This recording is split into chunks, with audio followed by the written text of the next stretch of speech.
Hello and welcome to this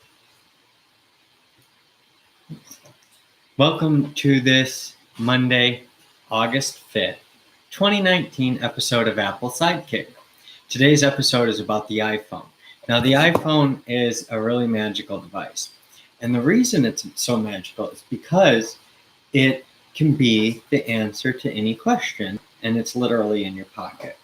You pull out your phone and you ask a name that I shall not say that starts with an S and ends with the I-R-I.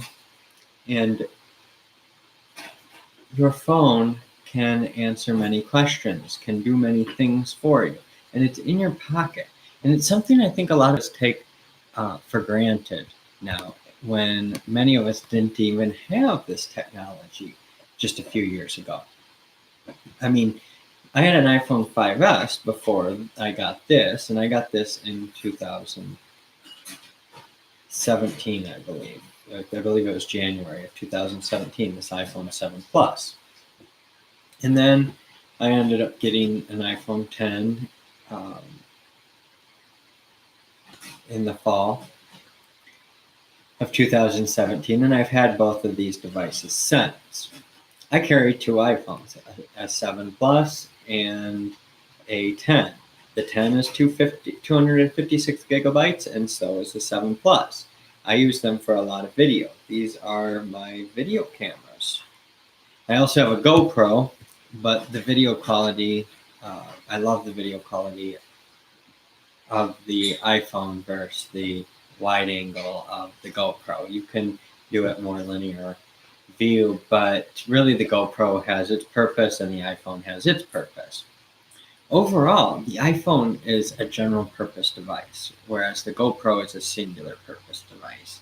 And that's why I love the iPhone so much, because it excels in so many areas. I can record on my iPhone longer than I can on the GoPro, because the GoPro overheats faster than the iPhone.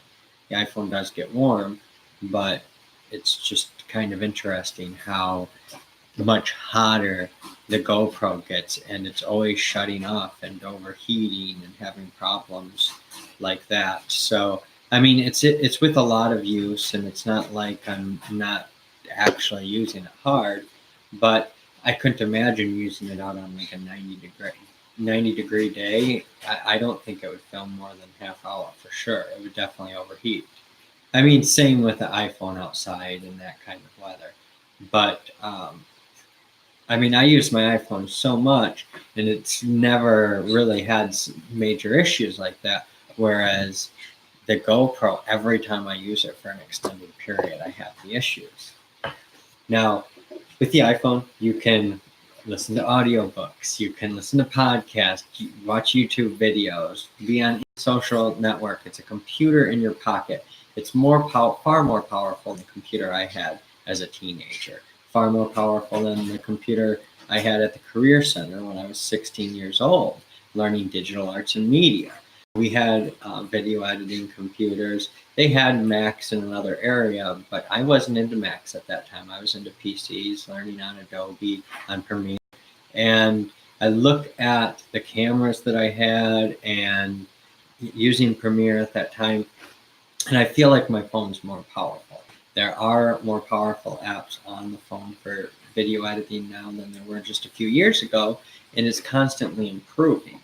Adobe's released some apps for the phone, and it's just really powerful to see that people like Gary Vaynerchuk using their phone as their primary device. A lot of people are starting to use their phone as their primary device, and it's because of the power in the device, it's because of the portability, it's because you always have it on you, and we just got so used to it. For me personally, I still, like right now in front of me, I have two iPhones, an iPad Pro, a MacBook Air, and a secondary screen connected to the MacBook Air.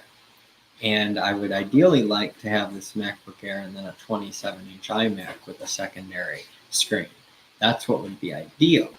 And I would be using all these devices right now while I'm doing my podcast, except I don't have the iMac. The iMac is the next purchase, and then eventually a Mac Pro, and I have some some reasons for that I won't get into right now.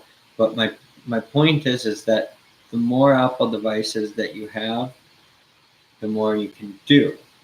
But still, the most used device is going to be your iPhone.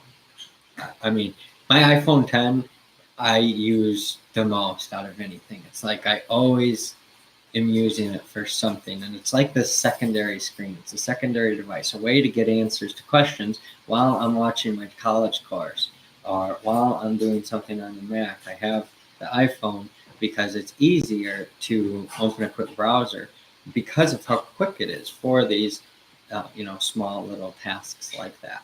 And of course, it can be quick to open a browser window, swiping into individual windows in space. I think they're called spaces, I'm pretty sure. Desktops. Anyway, my point is to use the iPhone. A lot of people don't use it to get answers to their needs.